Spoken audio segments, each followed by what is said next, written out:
membahas materi geografi yang berjudul interaksi keruangan desa dan kota, yaitu ada pola, faktor, bentuk, dan dampak-dampaknya. Simak terus videonya ya.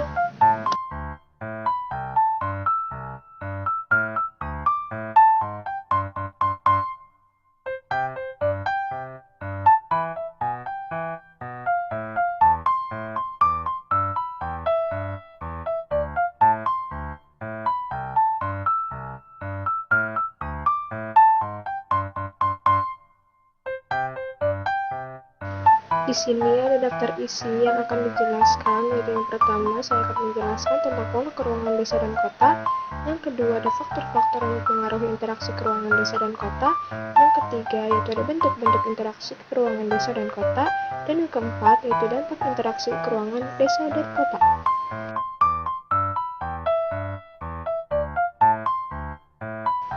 Yang pertama, saya akan memberitahu tentang apa itu interaksi keruangan. Jadi, interaksi keruangan adalah hubungan timbal balik antara dua atau lebih wilayah yang dapat menimbulkan gejala baru. Interaksi keruangan dapat terjadi dalam berbagai skala, mulai dari lokal, nasional, hingga global. Salah satu contoh interaksi keruangan dalam skala lokal adalah antara desa dan kota. Desa dan kota merupakan dua wilayah yang memiliki karakteristik, fungsi, dan peran yang berbeda. Namun, keduanya saling berhubungan dan mempengaruhi dalam berbagai aspek kehidupan. Selanjutnya ada pembahasan yang pertama, yaitu pola keruangan desa dan kota.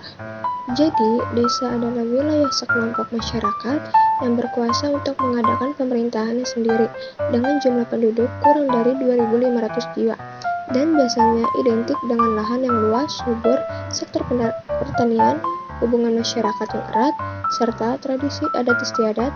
Desa dapat diklasifikasikan menjadi 3 jenis, yaitu desa swadaya yaitu terbelakang, desa swakarta yaitu peralihan, dan desa swasembaya yaitu maju. Lalu ada kota. Jadi, kota adalah wilayah, bentang budaya, dan cara kehidupan yang heterogen dan materialistik dibandingkan wilayah sekitarnya dengan jumlah penduduk lebih dari 2.500 jiwa. Kota biasanya identik dengan kegiatan ekonomi selain pertanian, kepadatan penduduk yang tinggi, individualisme, dan kurangnya pengguna tradisi. Kota berfungsi sebagai pusat kegiatan bagi permukiman, sektor ekonomi, sosial budaya, serta politik atau administrasi pemerintahan. Dan dua dari pengertian yaitu desa dan kota memiliki pola keruangannya masing-masing.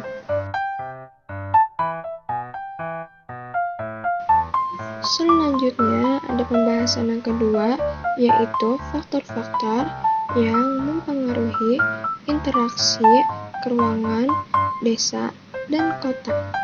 Interaksi keruangan desa dan kota dapat terjadi karena adanya faktor-faktor yang mendorong atau menghambat hubungan timbal balik antara kedua wilayah tersebut. Faktor-faktor yang mempengaruhi interaksi keruangan desa dan kota dapat dibagi menjadi 3, yaitu komplementaritas, yang kedua saling berinterversi, yang ketiga transferabilitas.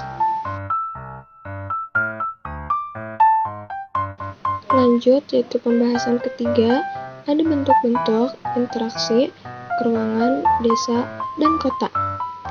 Bentuk-bentuk interaksi keruangan desa dan kota dapat dibagi menjadi 4, yaitu interaksi ekonomi, yaitu interaksi keruangan yang berkaitan dengan kegiatan produksi, distribusi, konsumsi, dan pertukaran barang. Yang kedua yaitu ada interaksi sosial budaya, yaitu interaksi keruangan yang berkaitan dengan kegiatan komunikasi, pendidikan, hiburan, agama, atau seni. Yang ketiga yaitu ada interaksi politik administrasi, yaitu interaksi keruangan yang berkaitan dengan kegiatan pemerintah. Dan yang keempat ada interaksi migrasi, yaitu interaksi keruangan yang berkaitan dengan perpindahan penduduk. Berikutnya yaitu pembahasan keempat, ada dampak interaksi keruangan desa dan kota. Dampak interaksi keruangan desa dan kota dapat menimbulkan dampak positif maupun negatif bagi kedua wilayah tersebut.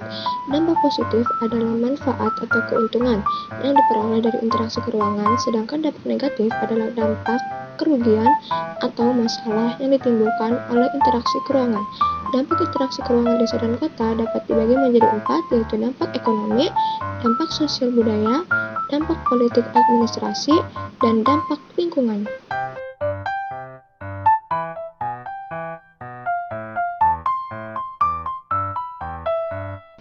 Yang terakhir yaitu ada kesimpulan. Jadi kesimpulannya yaitu interaksi desa dan kota dapat terjadi dalam berbagai aspek seperti ekonomi, sosial budaya, dan politik. Contoh, interaksi desa dan kota adalah pengiriman beras dari desa ke kota, di mana desa berperan sebagai produsen yang berpengaruh terhadap kehidupan kota. Untuk menyeimbangkan pembangunan antara desa dan kota, pemerintah dapat membuka lapangan pekerjaan di pedesaan, mengalirkan investasi dari kota ke pedesaan, menerapkan desentralisasi ekonomi daerah. Sekian penjelasan dari saya, Julia Susandewanti. Kurang lebihnya mohon maaf. Wassalamualaikum warahmatullahi wabarakatuh.